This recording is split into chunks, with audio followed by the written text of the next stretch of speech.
Adonai Roi Lo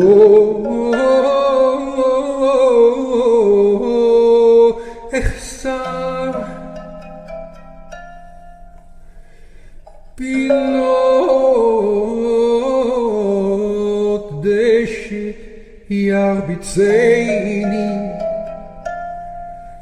על מי מנוחות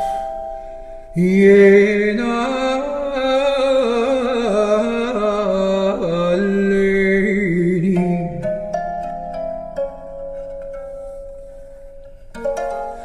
נפשי ישובב ינחני ומעגלי צדק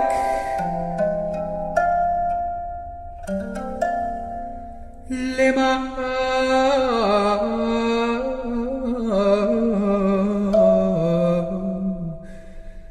שמו.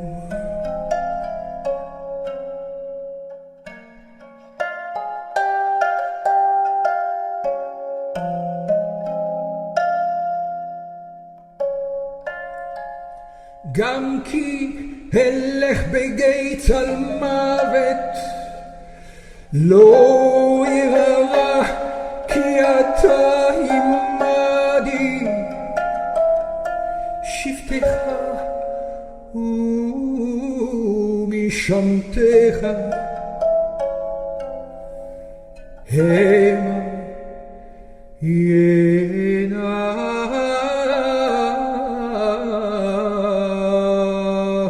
ינחמוני.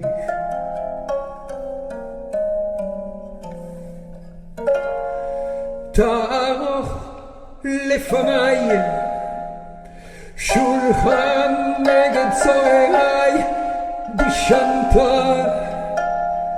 ושמן ראשי כוסי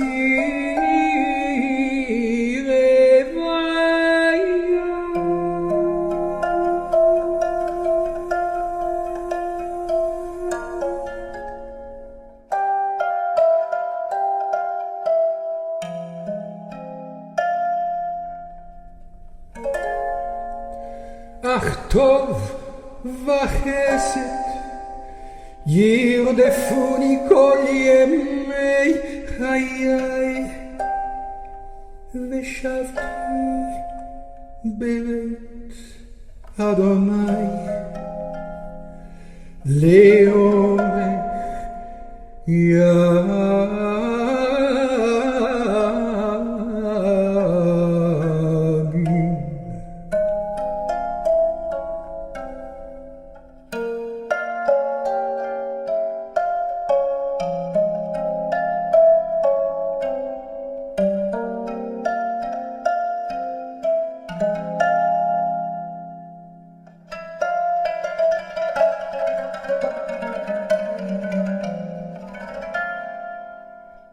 Pretty accurate, like very, very accurate to what it looked like. I'm not sure about the color of the roofs, but the roof here, but dimension-wise, like that's exactly what it looked like. So 2,000 years ago, this is what it looks like today. All right, you see the walls. You see Solomon's porch back here. You see the little columns along right there. The fortress, there's still a little bit of it left there. But that's and there's a road down here. That's the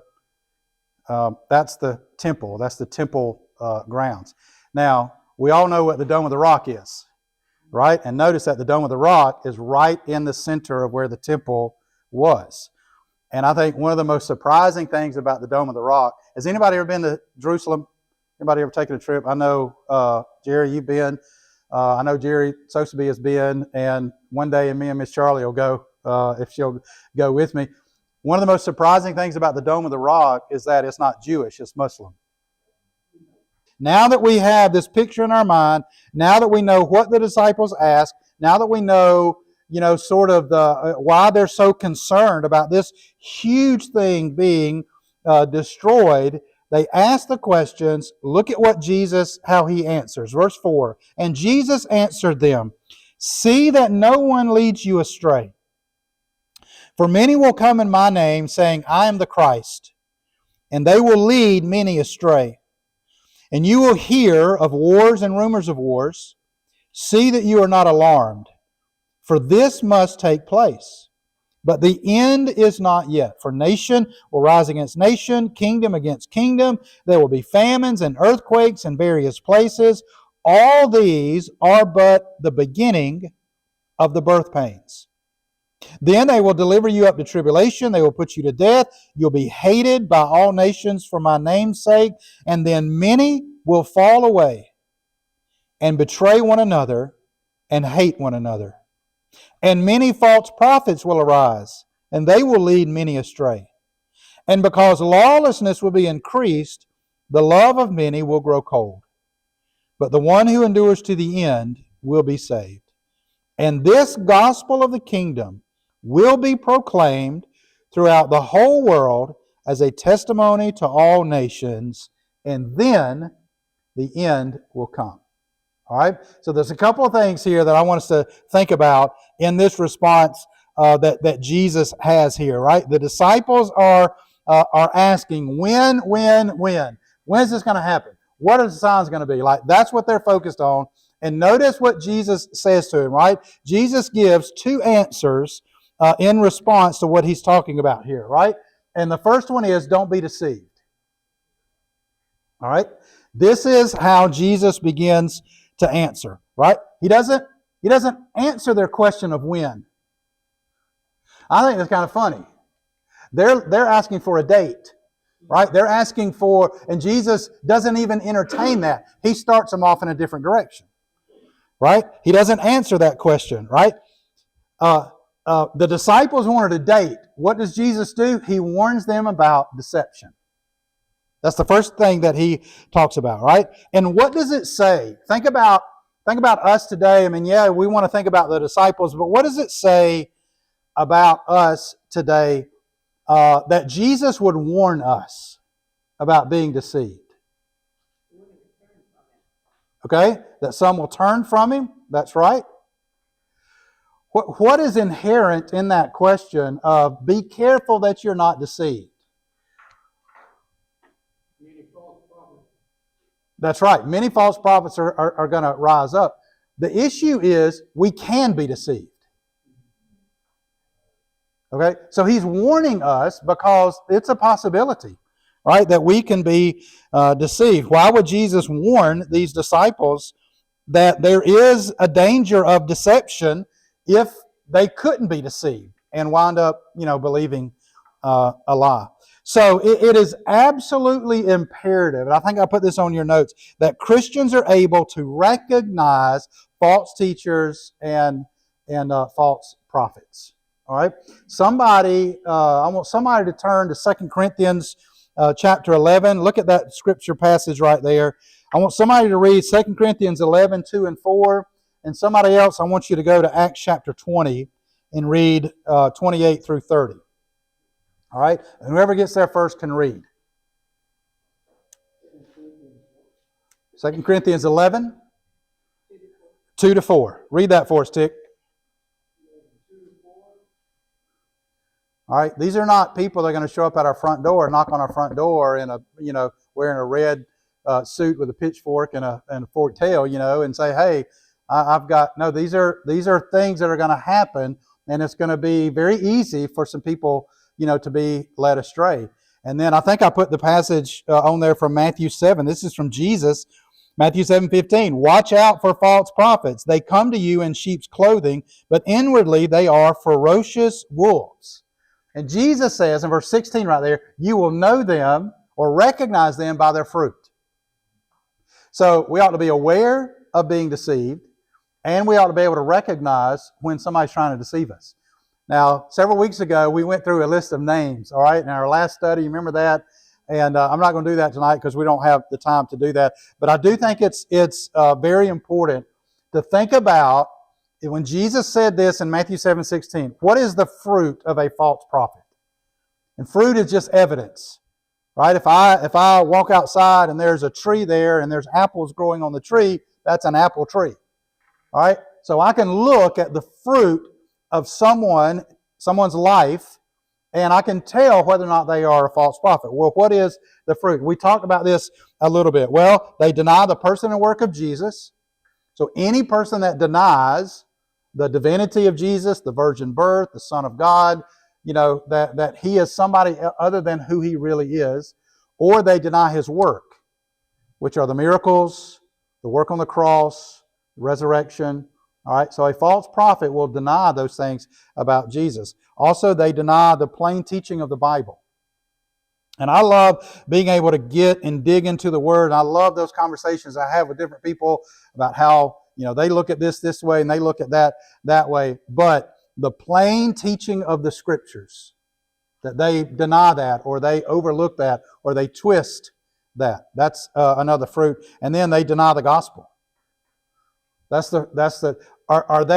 are they teaching, especially in terms of salvation? All right, because there's either works-based salvation or grace-based salvation. That's the only two kinds. Works-based salvation is what you see in the Catholic dogma and sometimes in Protestant churches as well. Be a good person. Do some good things. Make yourself likable and savable. Get your act cleaned up first. Make yourself presentable to God, and then God will accept you. I got to do in order to be saved. That is works-based salvation that denies the gospel. Grace-based salvation is, I cannot do anything to make myself presentable to God. It's not about what I can do. It is about what Jesus Christ has already done. That's grace-based salvation. Salvation by grace through faith. All right, so any teacher, or any author, or any person that denies the work of the gospel, that it is all grace, there's no works, nothing that we can do to earn or deserve our salvation. All right, so I love this. In this first section right here, we want to know, when is Jesus coming back? And Jesus says, hey, make sure you're not deceived. Make sure you can recognize false prophets and false teachers, because they're coming. They're going to rise up. You got to be able to recognize them. All right, so second answer is, don't be afraid. He still doesn't answer their question. Jesus, when is this going to happen? Well, don't be deceived and don't be afraid. Right? He starts talking about, verse 6, he starts talking about all these natural disasters in the world, right? You're going to hear about wars and rumors of wars, and nation will rise against nation and kingdom against kingdom. There'll be famines and there'll be earthquakes. And I think for well-intentioned Bible studiers, people that are reading this and wanting to dig in this a little bit, I think this is an area where we kind of get off track sometimes, right? Because we hear Jesus say this and we immediately start thinking of all the conflict in the world. And there's conflict everywhere, right? Sometimes there's a little bit more, than others, but there's conflict all over the world, right? So we think about Russia and Ukraine, we think about Israel and Hamas, we think about these other countries on the continent of Africa and everything that's going on with them, and then you start going back in time, right? You start thinking about the Gulf War, and you start thinking about the Vietnam War and the Korean War, and you just keep going back and back and back. And what you find is, go all the way back for 2,000 years, and there's always been somebody fighting over something. There's never been a moment of global peace anywhere in the world for the last 2,000 years. There's never been a time when there hasn't been a famine. There's never been a time where there's not been an earthquake. I mean, there may be a few years that go by, but these things have happened for so long, right? And when we hear and we see these things happening, sometimes I'll have these conversations. There's an earthquake in South Carolina, and we don't have earthquakes. And oh my goodness, that means Jesus is coming back. Well, I mean, it could. I understand that. But remember this, all right? We're going to try to start drawing this down a little bit. Remember that Jesus is answering the questions of these disciples. Okay, we may have questions and we may start looking around us, but these answers that Jesus is giving are for these men. because they're the ones that ask the questions. Now, do we get benefit from that? Yes. All right. Is he talking about things in our day and age? Yes. But remember the context, that he's answering these questions for these disciples here. And so the focus of what Jesus is doing at the initial part of this chapter, the focus is not this. Pay attention to all the natural disasters that's going on. Jesus doesn't take us in that direction. What does he do? He takes us in the direction of, don't be afraid of them. And you see how he's steering the conversation. He acknowledges, hey, all these things are going to happen. And he knows that our attention could be pulled away from all these natural disasters and wars. And hey, every time something happens across the world, we say, hey, it could be today. All of that is true. We're going to look at something at the end here that may, give us a little insight on that. But the point that Jesus is doing, he wants for his disciples, he wants them to stop focusing on all the bad things that are happening and just simply remember, don't be afraid when you hear all this stuff. All right, that's where he wants our hearts to be. All right, so the disciples ask when, and so far Jesus has said, well, don't be deceived and don't be afraid. All right, that's where he starts, and that's where we should start. In our understanding of the end times, we should start where Jesus starts. Don't be deceived and don't be afraid. All right, and then he starts talking about these birth pangs. All right, these are just the beginning of birth pains, and every mother understands that verse there. They understand that concept. They understand the birth pains. They understand the law of contractions, right? Because if they're spread out, then it may not be that bad. But what happens with contractions, right? Closer and closer. And for mothers who have had that experience, they know, hey, the last one that happened, like there's a countdown. And the contractions let you know a birth is coming. You better get ready. And so this is the idea, this is the concept that Jesus has. That all of these awful things that we are seeing, they are birth pains. And they're going to get more and more and closer and closer. And they're just letting you know it's going to be soon. All right? It's coming. So this is what he talks about here. Every earthquake, every famine, every war is a reminder we're getting closer and closer to Jesus coming back. He says there, verse 9, more and more Christians are going to be persecuted across the world. He tells these disciples, you're going to be killed, you're going to be hated, you're going to have the danger of falling away. A lot of people are going to betray one another. The love of people will grow cold. I made a statement, I think, 2 weeks ago on Sunday morning, that it seems as if there are more and more people across our world that are becoming less and less human. Remember me saying that? Less and less kind and sympathetic. And, we watch this stuff take place out across the world. If you're not on social media, you have no idea what I'm fixing to talk about. But last week, there was this viral video that went out about two people who were caught on camera having an affair. And they were at a concert, a Coldplay concert, this band, and you know how they have the kiss cams, and they'll zoom in on people, and there was a man and a woman who were in an embrace, and they were enjoying the concert together, and all of a sudden their picture went out all over the world, and it was found out that they were cheating on their spouses. And I mean, it just went everywhere, and everybody started looking at that and talking about that.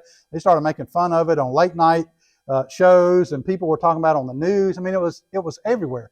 And I don't know who these two people are, and I'm not trying to minimize that, but I looked at that and I looked at the response, because when I saw that picture, I saw death. I saw the death of two marriages. I saw the death of two families. All right, I saw the death of reputation and character. And it wasn't something to revel in or to share and go, hey, and there's people making fun of it and they're recreating it now. Got all these memes of Donald Trump and Vladimir Putin, hugging. And I mean, just they've taken something like that. And I think that's exactly what Jesus is talking about here, that we look at those things like that and we've grown cold to the fact that is so destructive in nature. that we just think it's no big deal. So anyway, Jesus says here, the closer it gets to my return, the worse it's going to be for the church. Because, verse 13, notice that, the only ones who will be saved are those who will endure to the end. Okay? And then in verse 14, this is where we're going to wind up tonight. In verse 14, this is why we're stopping in 14, Jesus makes what appears to be a shift from local events happening in the lives of these disciples, and he begins to shift into something global.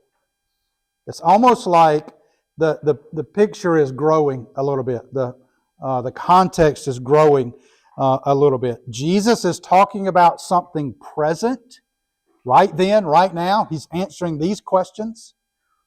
Jesus is not, this is so important. Jesus is not answering our questions today. He's answering these questions. But then as he answers these questions, then he goes from a present tense right here with these men, and he begins to talk about future. So there's a shift there in verse 14. We're going to pick back up with that next week. But what grabs my attention, if you'll notice there, just quickly in verse 14, are two words, and I got these underlined in my Bible. It's the words whole and all. That sort of stands out like a red flag to me. The gospel will be preached in the whole world as a testimony to all nations. All right, so there's nothing here to indicate that Jesus is talking about their world, these disciples' worlds, or only the nations that they know about. Think about this for a minute. This is why I love Bible study, because it challenges the way we think.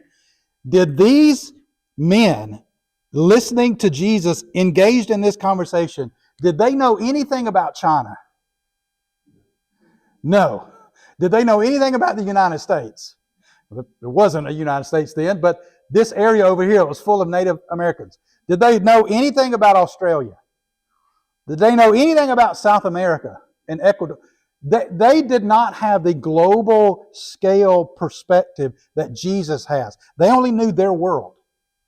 All right? And Jesus has answered those questions in their world, and now he's shifting to this sort of larger idea about that before the end comes, the gospel will be preached in places that you don't even know about yet. That they can't even, most of these men, they just stayed right around Jerusalem. I mean, Paul went up to Greece and to Italy and all of those different places there. But here, I think, in verse 14, this is where we begin to see a little timeline. All right? Even if these 11 men knew the whole world, how in the world would 11 men take the gospel to the entire world? Well, they can't. All right, so this is what gives us an indication that Jesus is shifting into sort of our realm, into a future realm, which is affected by you and I. All right, so Jesus says the end is coming, but not before all these other things take place. The gospel will be preached in the whole world, to all the nations. And you and I, we live in 2025, we live in a world of internet, satellite technology. We're connected to every part of the globe. If we live long enough, we're going to be connected to other planets. And that's not science fiction crazy talk. There'll be a time when you'll be able to get on a rocket and go to Mars. Maybe not us, but kids, grandkids, next generation. So, but we're already connected to every part of the world. All right, there are some places and tribes and nations that are very closed off, and you can't get in there. But this is, we've already approached that time. There's a little thing on the right side of your handout. Fun fact: in April of 1996, the Billy Graham World Television Series was interpreted into more than 45 languages and seen in more than 150, 160 countries. All right, it was definitely seen in the Morehouse, because every crusade that came on the television, I had to watch it every night. All right, I wanted to get saved every night because I listened to Just As I Am every night that it was on. Yes?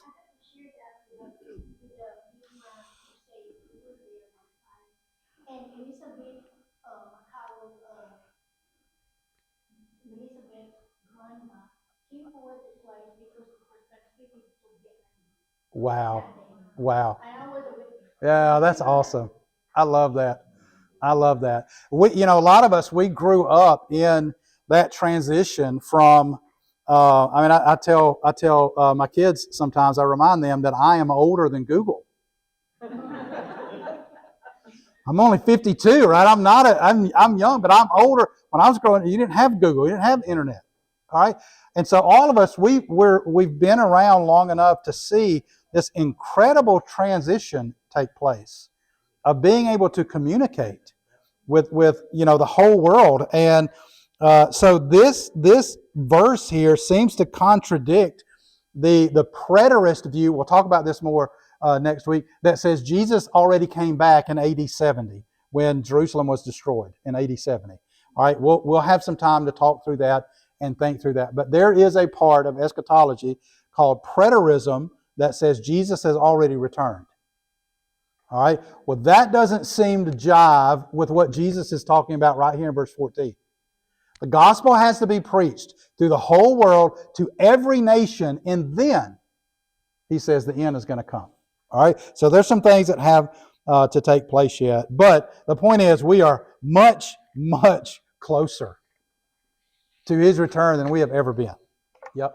And that's a really interesting part of eschatology that we're going to dig into a little bit. I think there's more about the Antichrist in Scripture than I think people realize. And there are places where there is a spirit of the Antichrist, sort of an age or environment, a culture. But then the Bible speaks of the man of lawlessness, that speaks of a person who is going to come in, and he'll be a silver-tongued devil, and he'll make all kinds of treaties and promises, and boy, everything will be great, and then he'll go back on his word and break his promise, and then that will plunge the world into chaos. So those are great things to think about and to study. What else? Anything else before we go? Yep. We have several candidates in the world today. Of the Antichrist. Well, I grew up hearing my dad say that an Antichrist is going to be European. All right, and that's a certain viewpoint of a particular view of eschatology, and Daniel has some things to say about that. Whoever it is will be a global leader. It's not going to be somebody just rise up out of nowhere and nobody's going to, because he will be able to connect all of these countries together. I mean, there are conversations, if you pay attention, there are people saying that, the Messiah, there was a Messiah born in Israel, I think a couple of months ago, maybe last year sometime, and they were saying this is the Messiah, and they had a picture of him and did an interview with him, and, that he was the Messiah. And you pay attention to Israel, Israel's looking for the Messiah. And James Garzoni was talking to me last week, Liz. He was talking to me about, it's interesting to think about, I know we got to finish. It's interesting to think about, we are waiting, the church is waiting for the second coming of Jesus, who's going to come in glory, who will come as a conquering king. And the Israelites are waiting for him to come the first time. So many of them will see the second coming and think that's the first coming. And we're going to delve into that a little bit, because one of the reasons the Jews reject Jesus, and I was doing some studying in John chapter 8 today, and the arrogance and the pride of these Jews, these Pharisees, to say something like, can the Messiah come out of Galilee? Like that dirty place? Can anything good come out of Nazareth? You got these rulers, these Pharisaical, full of arrogance, saying, who do you think you are, Jesus? Who is your father? Anyway, just amazing to see the blindness there. And it should make us pray more earnestly for people that don't recognize Jesus and don't know him. All right. All right. Well, let me pray for us real quick. All right. We can keep talking about this forever, but we don't have time for that. So let me pray. We'll go right into our business meeting.